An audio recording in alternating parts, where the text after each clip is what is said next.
What is going on, FA Nation? Jon Impemba here with James Grande. Welcome into the Fantasy Alarm MLB DFS Playbook preview show. We got 8 games here on Wednesday's DraftKings main slate. However, Grande, we have like 4 games with rain symbols on it. So Coors is one of them.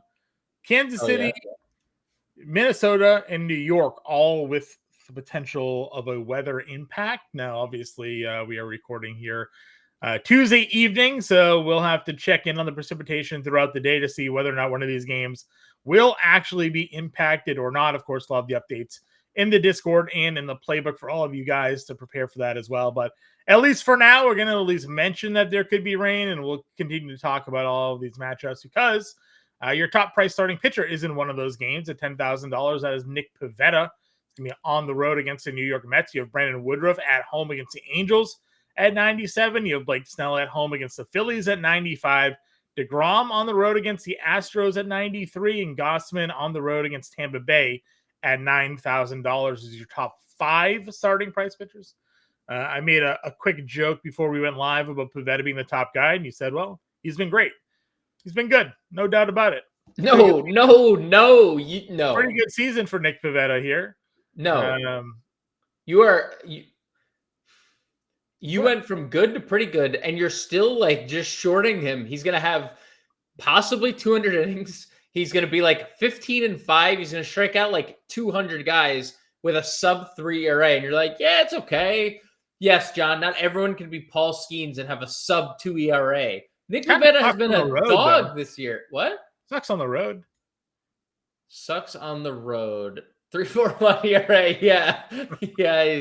Yeah. Under a strikeout per 9. Yeah, he's been terrible. Yeah, he's doomed. I mean, I say all that. I have no interest in playing. No, right, exactly, because he sucks and he shouldn't be 10,000. No, it's not. That's not the case. No. Right. No, the Mets are, for as bad as they are, it literally has 0 to do with the offense.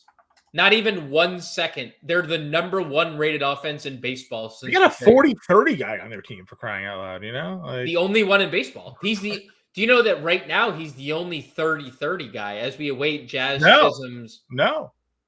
Trevor Story. No, Story doesn't have the home runs. He doesn't have the home runs? I thought he had 30 homers. Did he not get there yet? Dude, Willier is like your team lead. He has like 22. Trevor got 24. You're right. I thought Trevor had 30. My bad. I'm pretty sure that he is the only one. I don't know what the Ohtani. Yeah, Ohtani hasn't stolen this year. No, Ohtani's not running at all. So okay, you're right. I know that Story had the 30 stolen bases tonight. I thought he had 30 homers already. He's at 24. The next closest is Chisholm. Jazz has 29 and 30 right now. I mean, the way Soto's running, he is going to get 40-40. Yeah, we said that the other day, and then he stole 3 bases that one night, and we were like, yeah, this guy's a maniac. Their offense is not the problem, so I have no interest in Pivetta. Brandon Woodruff is going to be, I'm telling you right now, he's going to be 60+% because the Angels are an abomination, and they literally might break the record for most strikeouts in a year. I think Peralta had 10 through 6 tonight, or somewhere around there, because this all that's happening. They're just striking out. Woodruff, 85 pitches, just perfect baseball for 6 innings. I was going to say the pitch count really is like what we were at least initially concerned about a few starts back.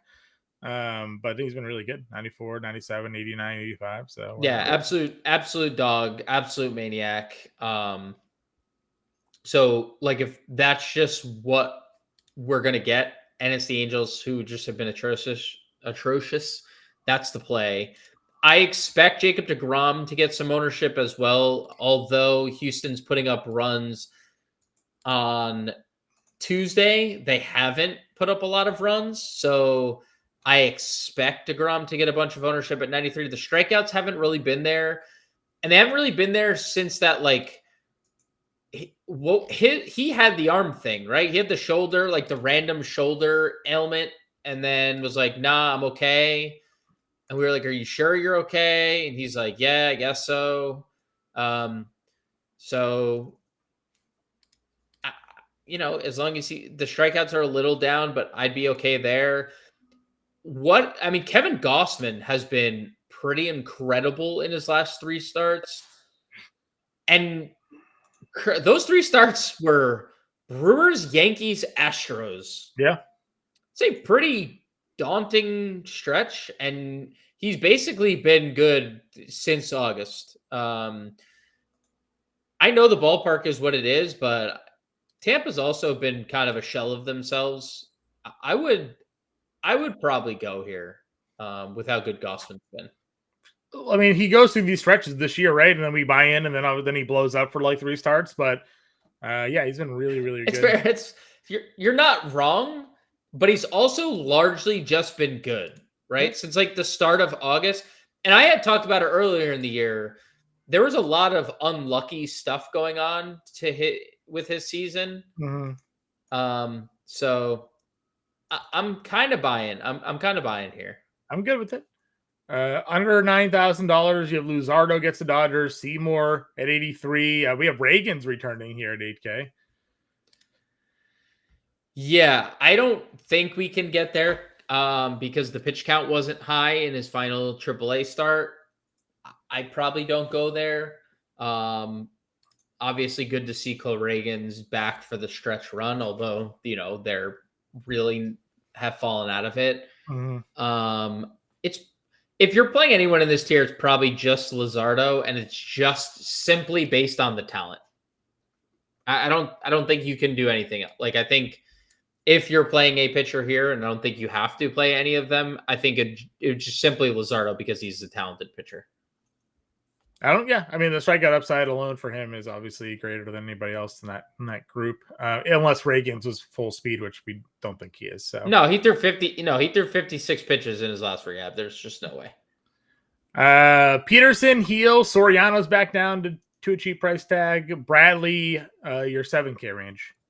Yeah, I mean, I think this one's pretty simple. I think it's Luis Heel pretty definitively. He no-hit the Red Sox. The walks are insane for Luis Heel, but he's been really good in back-to-back starts. He's actually just kind of been good since the debut. And, Taj Bradley on the mound for the Yankees or against the Yankees doesn't read scouting reports. I don't know if you heard. That's not a good thing.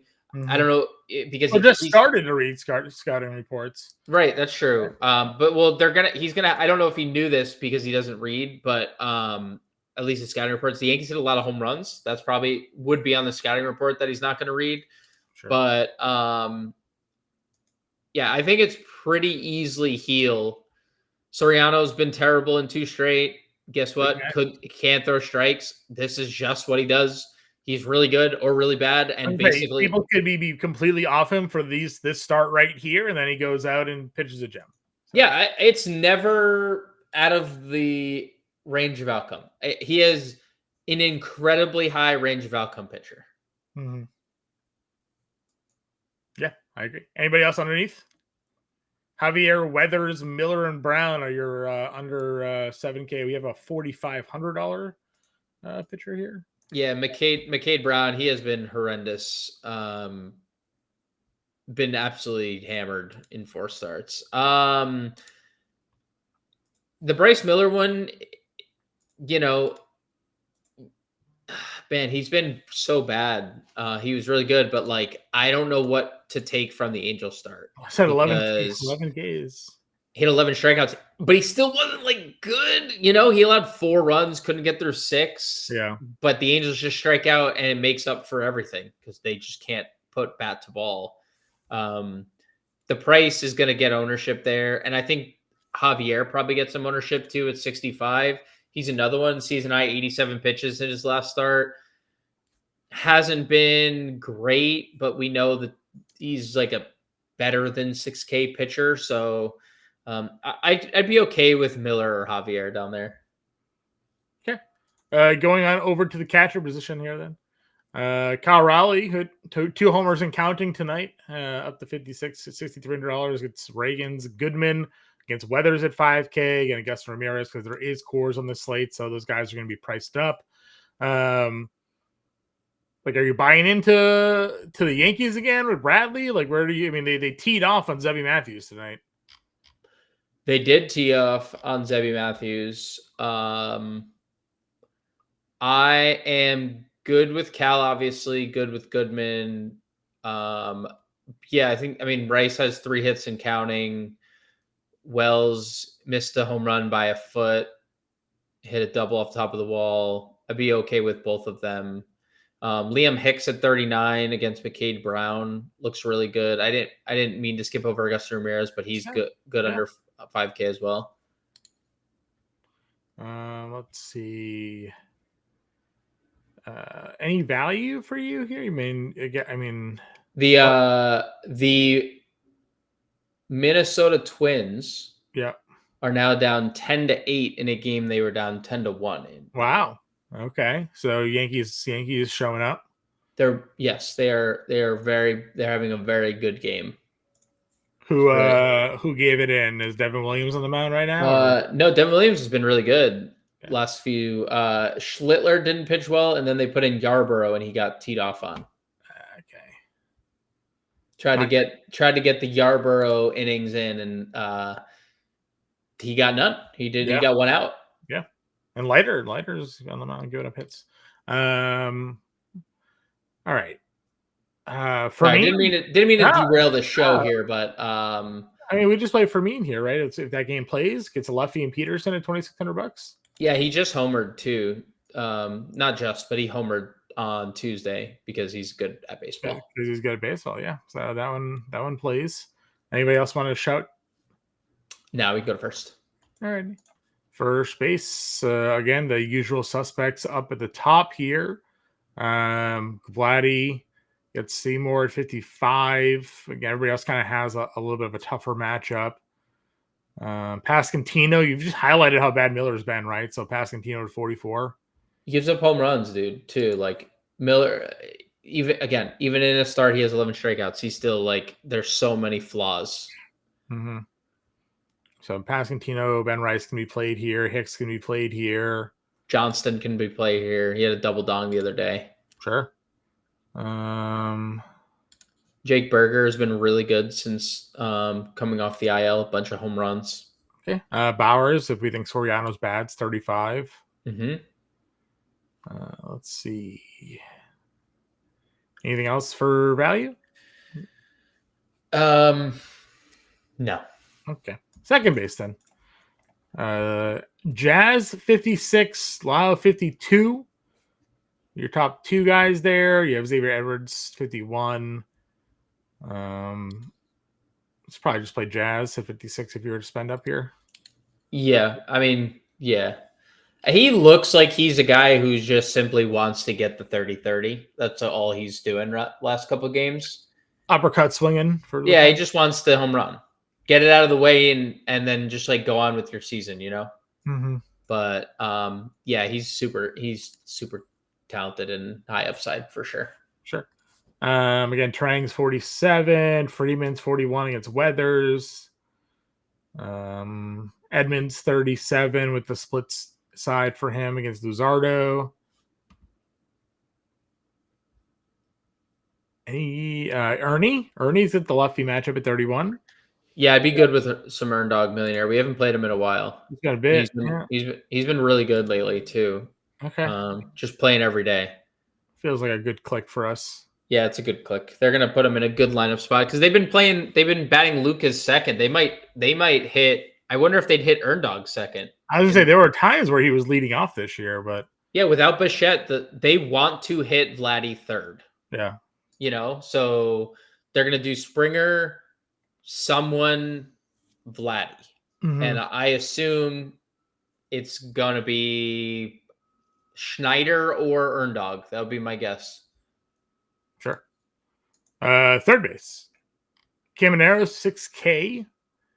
You have Machado at 53 as your top 2 price plays. Again, Michael Garcia's always just feels way too expensive at $4,800, but I guess if you just think Miller's trash, you know, Garcia probably finds himself in a spot. We've talked about this. They just really, like, the algorithm loves stolen bases. You know? They just love stolen bases. He got a 1 in his last, 10, though. No, I know. He only has 23, but, that's enough. The algorithm just keeps him there because he's stealing. He's not, has stolen. $4,800, 10 fantasy points really isn't what you're looking for. I agree. I agree. For the record, I don't think this is like a thing that you need like 2 hits, 1 to be an extra base hit, and like a couple RBIs for Garcia. What you play him in a stack. He is not like there's about 4 other Royals I'd one off before Michael Garcia. Sure. All right, where else are we looking at third? Eugenio Norby is back. He'll play every day moving forward. You can play Royce Lewis, who continues to steal bases. Josh Young is 3,500. I mean, just a weird season for him, but he's healthy at least. Otto Kemp, I would consider playing. He's been really, really good since being recalled for the Phillies. Like, weirdly good. So I know Snell's good, but I'd maybe test some Kemp. If the Marlins do play Graham Pauley, I would consider it just because he's a $2,900 player in cores against a guy who hasn't gotten outs in 4 starts he's made at the major league level. Yeah, no, I agree. Anything else for third value? No. Okay. Shortstop then. Bobby Witt, you mentioned a one-offing a player. I'm assuming he would be among that group, $5,800. Yeah. Lindor, Mookie Betts has been awesome. He's $5K. He has been awesome. Another guy that's gonna just like have a flirt with an 800 OPS for no reason this year. Finish the year pretty strong to give everybody hope for next year. That's your top group there. I guess there is something to be said about his like the start and like all that weight, right? Like he lost like 20 pounds and he wasn't a big guy. So like, where did he lose it? And like, obviously it took him quite a while to like reacclimate himself to either. Have we heard? Has he put the weight back on? Has he just learned to play without it? Like nobody. Then he broke his toe. Remember, he stubbed his toe on a dresser in the middle of the night. Mm-hmm. So Mookie's been playing 20 pounds later and with a broken toe throughout this whole year. So he must be feeling better. I don't know. Sure. Again, Garcia's there. This is the better split for Otto Lopez. I know he's been like up and down, but he's matched righties. Yeah. Scores. Caballero's 41. Tovar's 4K. Yeah, I don't know who they're going to play, by the way. Volpe started and had 2 hits. I don't know if they're going to. I think it's an open audition for the postseason right now. If the Yankees get there, they're a completely unserious team. Sure. So we'll see. Ernie can be played here as well at 31. Yeah, it's a good price for Earned Dog Millionaire. I don't think there's anything else. Ryan Fitzgerald, I guess he homered the other day. He's homered a couple times lately. I'd be okay with it. Homered on Tuesday's slate as well. Okay. Outfield then. Again, Judge, Ohtani, Soto, Schwarber, all up over $6,000. You got do we have a trio of 50 homer guys? Close, right? No, Judge is 49. Ohtani's 49 as well. So soon to be a trio of 50 homer guys up at the top here. You can play any of them. So, Judge obviously probably gets the love against Bradley, but no real wrong answers. Springer 57, again, just expensive, but good. Marcy's 54. Stanton's 51. Again, just targeting that spot.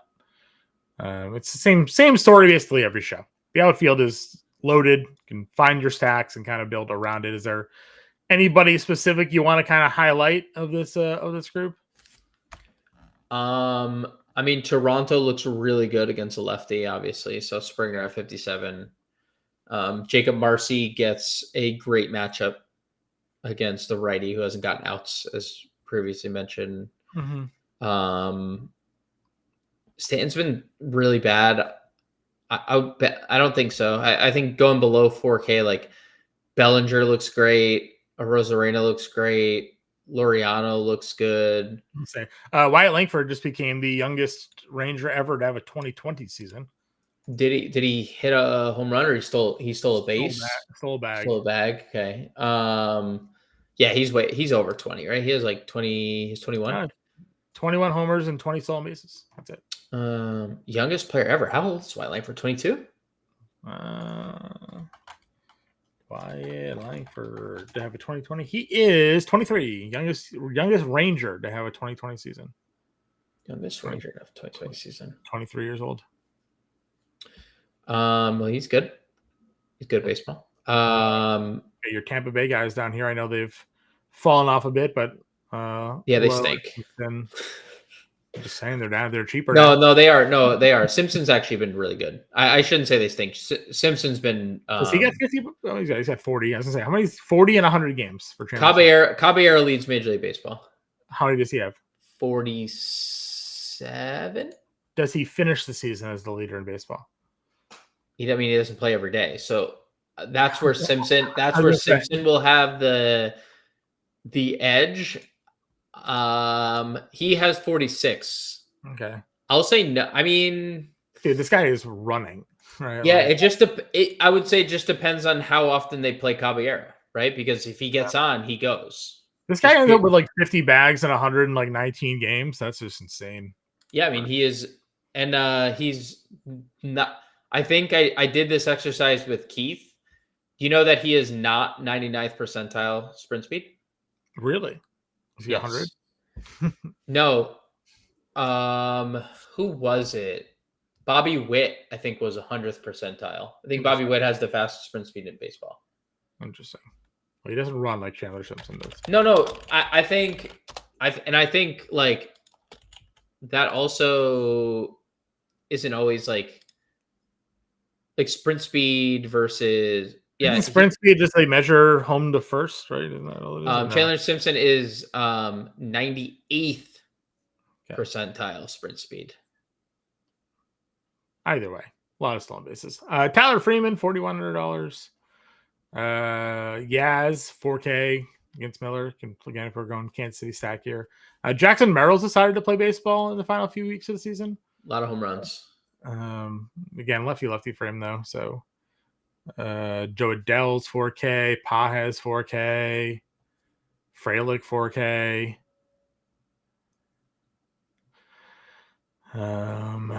Let's see. Anything else stand out to you? Beck 38, maybe? Yeah, Beck against a lefty. He's been really good against lefties.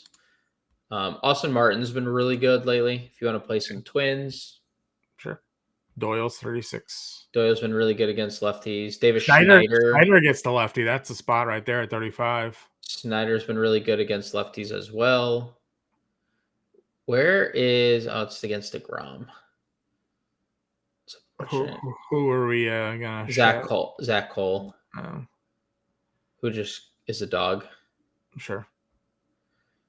Cags at 24. I would play Cags against Bryce Miller. Peterson's 28 versus Javier. Peterson's 28 against Javier. Did they ever add Eldridge? Yeah. I don't know. Not on the slate, but was he on the did he add him to the main slate? I guess we'll see.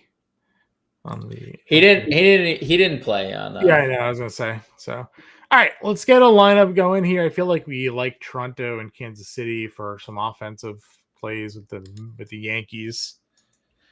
Yeah, and I like some I'm not gonna lie, I like some Marlins against McCade Brown. He's been so horrific.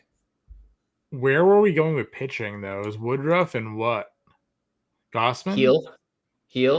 Okay. I'll do it for me just to get some value. It's catcher, and because we do that every show, so why stop now? 4,300.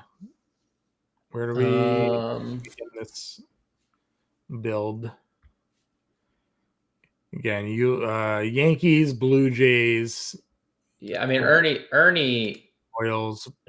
Ernie at second, $3,100 is a really good. It's a really good play. Yeah, I like that a lot. And okay, so we have that.